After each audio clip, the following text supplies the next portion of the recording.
En este video vamos a seguir explicando lo que la metafísica venezolana Connie Méndez, en un libro llamado El Nuevo Pensamiento, ella titula como Pequeño Método para comprender la Biblia. Como es bien sabido, la señora Méndez dedicó gran parte de su vida a estudiar y difundir la metafísica. Y una de las partes más importantes de la metafísica es dar las claves para decodificar los libros sagrados. Como es bien sabido, la Biblia, el Corán y muchos otros libros sagrados y no sagrados son simbólicos, están encriptados. Y si no se leen con determinadas claves, nos vamos a quedar con la letra muerta, con la lectura literal de esos libros, que es muy ingenua y que es muy infantil. Así que ella lee la Biblia con las claves metafísicas. Esas claves son muchas, sobre todo la teológica, la antropológica, la cosmológica, la numerológica, la mística, la psicológica, etcétera, etcétera. Pero volviendo al tema de nuestro video, veamos lo que dice la señora Connie Méndez con relación a la explicación metafísica de el tema de Adán y Eva en la Biblia y en el Génesis. Pero primero ella pone el tema en concepto y da un breve resumen de lo que ya ha dicho sobre el tema. Dice lo siguiente: la Biblia no intenta ser ni historia ni biografía. Ella es toda una clase de psicología y metafísica. Todos los relatos son ejemplos de estados mentales y cómo ponerles remedio. Enseñan pues las leyes de la actividad mental. Cada personaje de la Biblia es simbólico y representa un estado de conciencia, entre otras cosas, que todos nosotros podemos experimentar, y los sucesos que ocurren a los diferentes personajes ilustran las consecuencias que acarreamos cuando consentimos esos estados mentales, sean buenos o malos. Aunque es verdad que algunos nombres como los de Moisés, Eliseo, Pablo Tarso, etc., son históricos, y aunque sus vidas fueron como las pinta la Biblia, son traídas a colación para pintar estados mentales de ellos y los resultados obtenidos. Otros, como el hijo pródigo, el buen samaritano, la mujer de púrpura, etc., son personajes ficticios que jamás existieron y son para ejemplificar esos estados mentales de una forma gráfica y sencilla. Así que la sección que antecede al relato de Adán y Eva es el del paraíso en el Génesis, que expone el principio del mentalismo, o sea, la base de la demostración. Y agrega la señora Méndez: tú sabes muy bien que un estado de ánimo mental no puede dibujarse como se dibuja un objeto material. Por ejemplo, ¿cómo pintar el temor? Pues por medio de una cara con expresión de terror. Lo mismo ocurre con la envidia, el remordimiento, la sensibilidad, etc. Se pintan seres envueltos en llamaradas que indican los tormentos de los celos, de la envidia, de los deseos insatisfechos. Lamentablemente, muchas personas con poca imaginación no saben interpretar esos cuadros. Los toman al pie de la letra y al poco se dan cuenta de que aquello no tiene ni lógica ni sentido común. Entonces, ¿qué pasa? Que rechazan la Biblia entera y dicen que es una serie de mentiras. Así que del cuadro de las llamaradas salió el mito del infierno. Los fanáticos religiosos son fanáticos porque por obediencia ciega defienden y aceptan la teoría, la alegoría, el cuadro ficticio, simbólico, como si fuera la auténtica verdad, y se creen un conflicto en el subconsciente, ya que el espíritu en ellos conoce la verdad y no puede aceptar la falsedad, y se lo advierte al consciente. Así que el infierno sí existe, pero no es un sitio o un lugar de fuego. Existe donde quiera que haya humanos sufriendo torturas del alma o del pensamiento. La persona que está sufriendo celos está en un infierno. Su imaginación le vive forjando imágenes falsas que lo tienen en un suplicio con respecto a la persona amada, y por consiguiente sus sentimientos corren parejos con los cuadros de un pensamiento. Un ser en paz y perfecta armonía, pues se pinta una persona tocando un instrumento, porque todo él está ocupado tocando música y pone una expresión de deleite. Así que el instrumento popular en los tiempos en que se pintó el cuadro de la paz y la armonía era el arpa. Aún no existía el piano, un instrumento musical, de hecho, es símbolo y exponente de armonía, y para expresar que esa paz era celestial, se pintó un ser con alas, tocando esta arpa en el aire, que es en el cielo, y ahí surgió la idea más bien común y graseja, aunque poco graciosa, de que en el cielo se pasa la eternidad, sentado en una nube tocando arpa. Las cosas hay que meditarlas para desentrañarlas. Afortunadamente, dice la señora Méndez, ya se conoce universalmente el símbolo de la justicia, o sea, la mujer vendada con una balanza en la mano. La Biblia usa las cosas concretas para expresar ideas abstractas. Felizmente Pablo lo advierte. Estas cosas son alegorías, entre comillas, dice.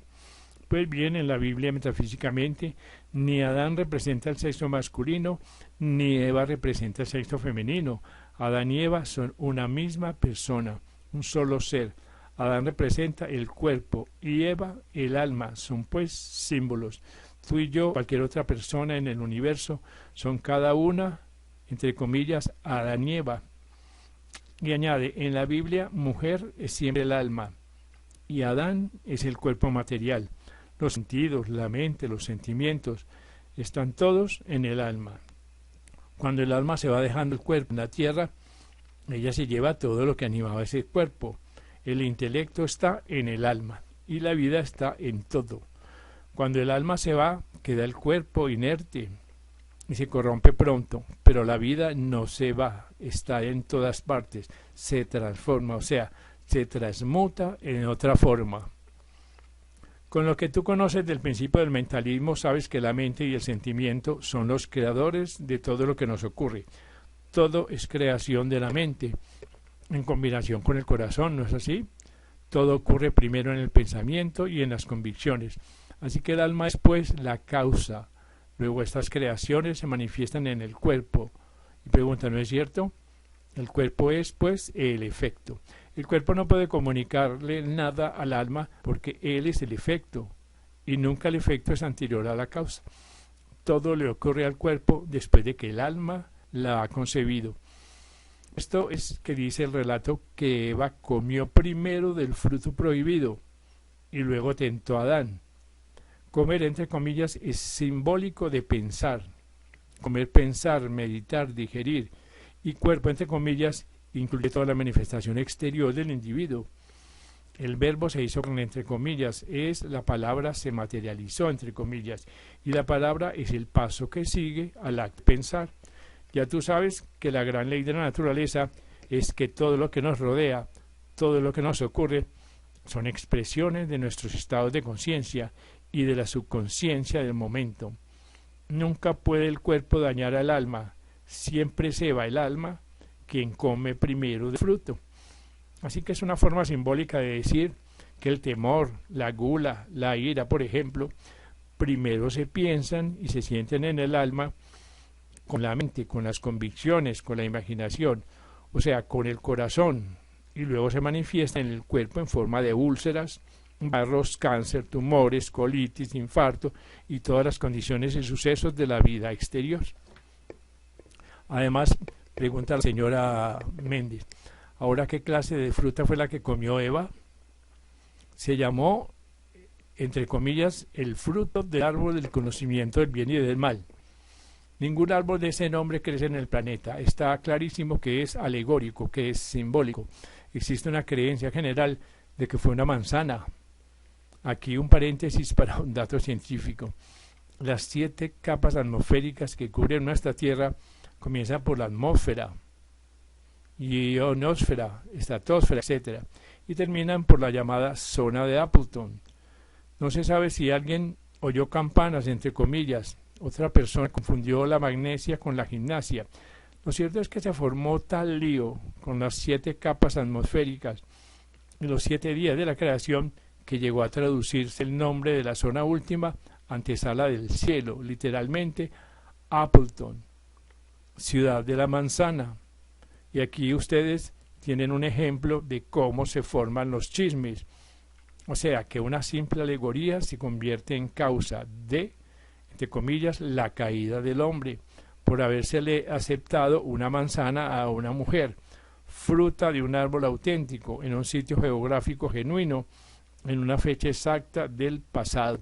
Y todo es una fábula más fantástica que las de Esopo o La Fontaine, las cuales por lo menos fueron inventadas para enseñar lecciones valiosas.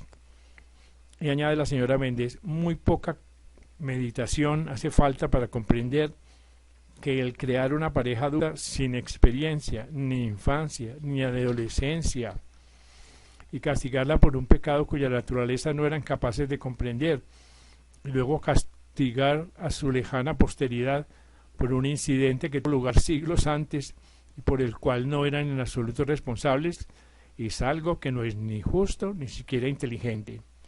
Y eso que el relato cuenta que lo que dijo Dios fue, entre comillas, de todo árbol del jardín podéis comer, pero del árbol del conocimiento del bien y del mal no comerás, porque el día que comiereis seguramente morirás, cierra comillas. Esto significa que si pensamos bien y mal al mismo tiempo, sufriremos. Por ejemplo, decimos que el chocolate es delicioso, lo que implica que es muy bueno, pero enseguida decimos, pero a mí me cae mal. Allí está la mezcla. Hay gente que cree que detestar a los comunistas o a los derechistas es bueno. ¿Cómo va a ser bueno lo malo? Esa es la mezcla.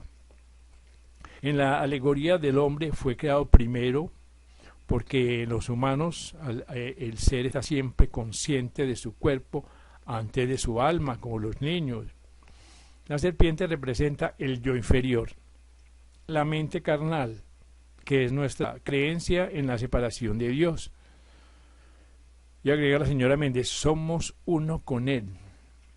La causa de todas nuestras dificultades está basada en la creencia de que la materia tiene poder, que lo exterior puede gobernar por encima de lo interior, y es una creencia sutil como una serpiente.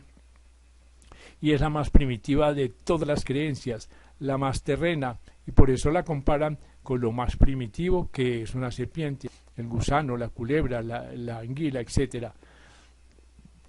Es un animal que se arrastra por la superficie de la tierra.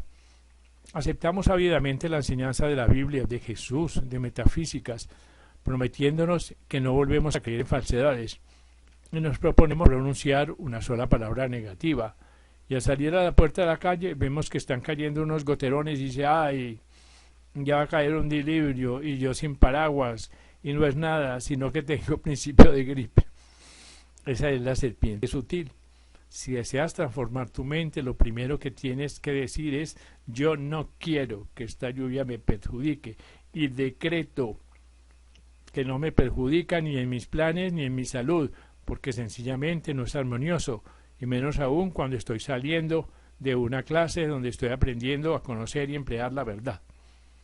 Recuerda que tú no tienes por qué someterte a las condiciones, ellas tienen que someterse a ti, porque la Biblia dice, comillas, Dios dijo, henchid la tierra, someter y dominar sobre los peces del mar, sobre las aves del cielo, sobre los ganados y sobre todo cuanto vive y se mueve sobre la tierra. Y vio Dios ser muy bueno cuanto había hecho. Los peces del mar simbolizan ideas terrenas, las aves representan ideas espirituales, y todo cuanto se mueve sobre la tierra, inclusive todo tipo de vibración, inclusive palabra y pensamiento. Segundo, si no he traído paraguas, ¿qué es lo que necesito? Tercero, mi espíritu no puede tener gripe. Siendo esta una gran verdad metafísica, liberta a mi materia de esa condición. Cuarto, bendigo el bien en toda esta situación y quiero verlo. Gracias, Padre. ¿Ves cómo la serpiente te hizo olvidar todo? Te hizo recordar 3 decretos negativos. Comiste de su fruto, entre comillas, y te hizo sentir desnudo, a la merced de los elementos, sin protección y agarrándote a las cosas materiales como un paraguas. Porque la palabra dice que cuando Adán y Eva habían comido del fruto prohibido, se sintieron desnudos como si nunca antes lo habían notado. En el frescor de la tarde, dice la alegoría, oyeron la voz de Dios preguntando en dónde se hallaban. Esto es, que después que nos hemos olvidado de la verdad y ensuciados con negatividades, nos acordamos de la ley y nos preguntamos si será demasiado tarde para remediar el daño. Me agrega la señora Méndez.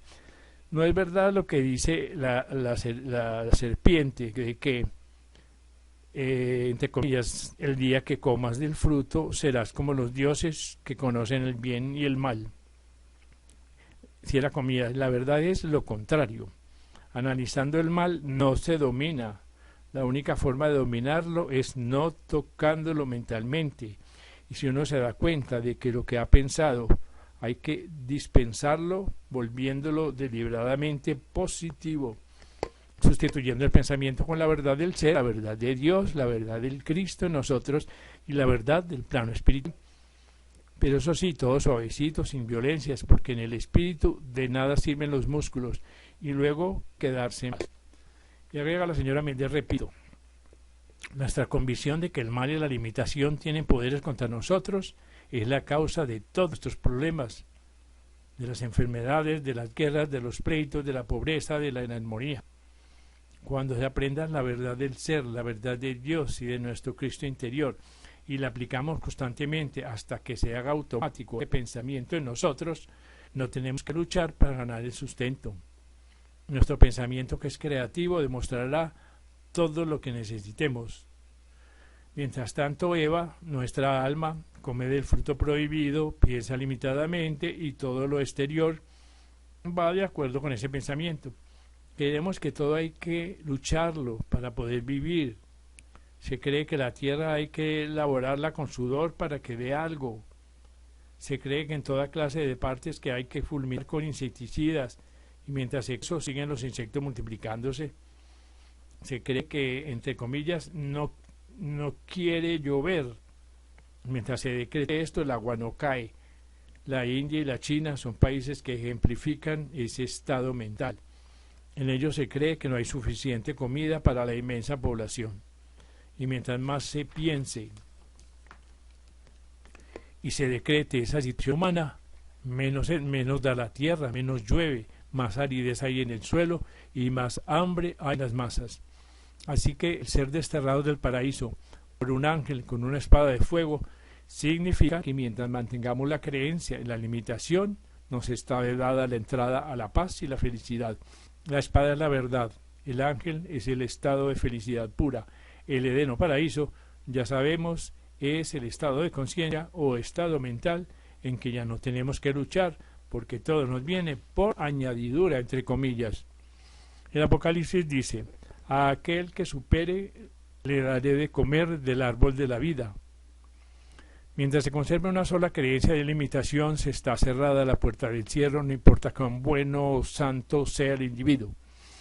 A menudo vemos seres que nos hacen decir de ellos, comillas, pero ¿cómo es posible que a fulano le ocurra esto o aquello cuando era un santo, generoso, bondadoso, no calumnia, ni crítica, no tiene rencores, es noble, yo diría que es perfecto? Pero lo vemos con achaques y hasta con terribles enfermedades. En la más abyecta seria, o si son ricos y poderosos, los vemos sucederles terribles calamidades en sus seres queridos. Todo esto es ocasionado por las falsas creencias que poseen.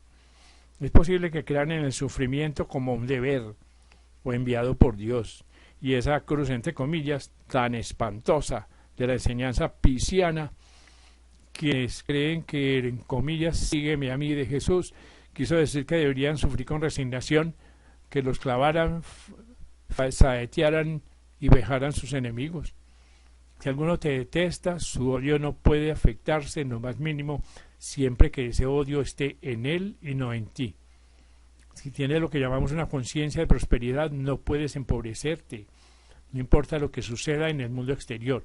Es notorio que las personas que ganan grandes sumas de dinero en la lotería, o en los caballos, o en el juego, pierden todo muy pronto. ¿Por qué? Porque esa ganancia no es legítima.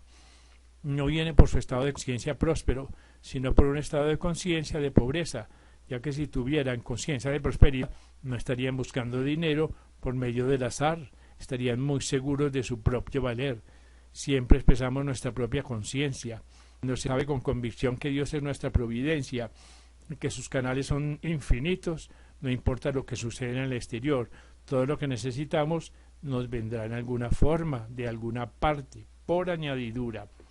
Y agrega la señora Méndez: en la Biblia, los padres, nuestros padres, son nuestro pasado inmediato, porque hay la creencia de que nuestras condiciones de hoy son los resultados de los actos de ayer. Los actos de momento determinan lo que nos ocurre en el momento. Si no hacemos nada por cambiar las condiciones de ayer, ellas continúan igual o se encadenan.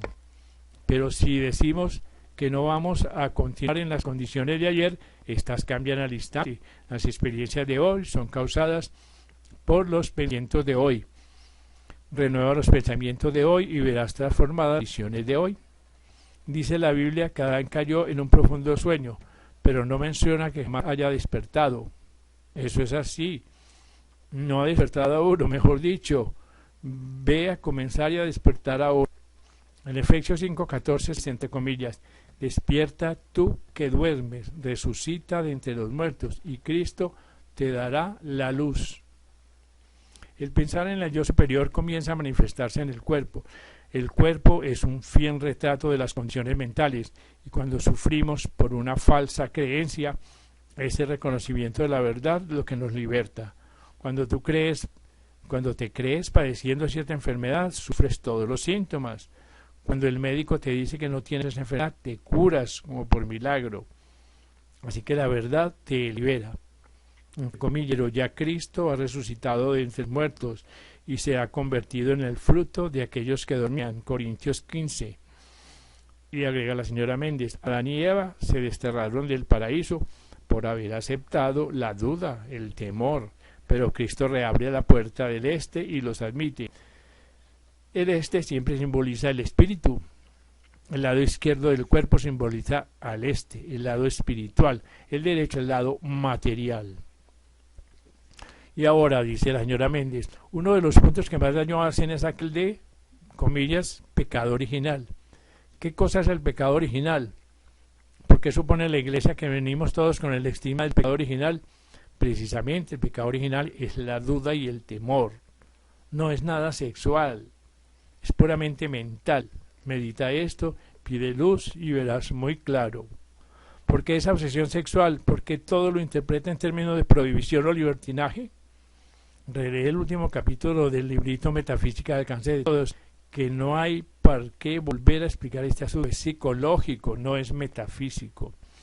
Así que el pecado original, entre comillas, viene en todo lo que nace en el planeta, porque nacemos de padres que tienen conciencia de temor y de ignorancia. Pero no quiere decir que se esté condenado por siempre a ese estado de cosas. Nada de eso. Cuando el individuo aprende que, en comillas, no hay nada que temer sino amor, al aprender la verdad del ser, entre comillas, se transforma la situación porque se ilumina el alma. Se curó la duda, comienza a mejorar todo lo exterior que hasta entonces ha estado manifestando la imitación. Y la Biblia dice que el cielo se puede alcanzar a la fuerza. Es cuestión de decisión, de proponerse a no permitirnos ni consentir más en estados mentales negativos. En cuanto a la última parte del capítulo de Adán y Eva, donde Dios o Yahvé parece que maldijera, no es sino la forma dramática empleada en toda la Biblia por los maestros de la época de Moisés para alertar y enumerar los efectos que acarrea la ley del mentalismo mal empleada. Y por último dice la señora Méndez, esto fue escrito basado en los sucesos ocurridos en la mal llamada caída del hombre, entre comillas, antes de la evolución adámica en la cual estamos. Así pues, el verdadero relato de la Biblia es un relato metafísico, y esto que expone la señora Méndez muy adecuadamente en este artículo.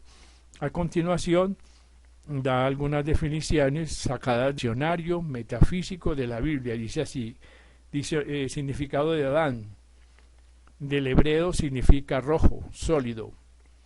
Por cierto que Adama significa tierra roja. Ella era una ciudad fortificada en Neftalí en tiempos de Josué. Adán es el hombre genérico, representa a toda la raza humana.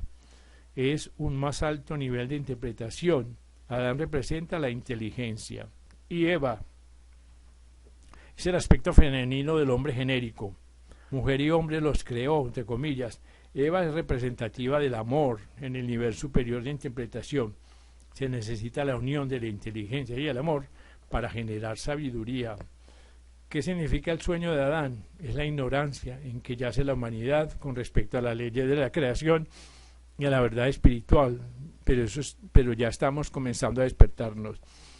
¿Qué es el árbol de la vida? Es el símbolo de la columna vertebral.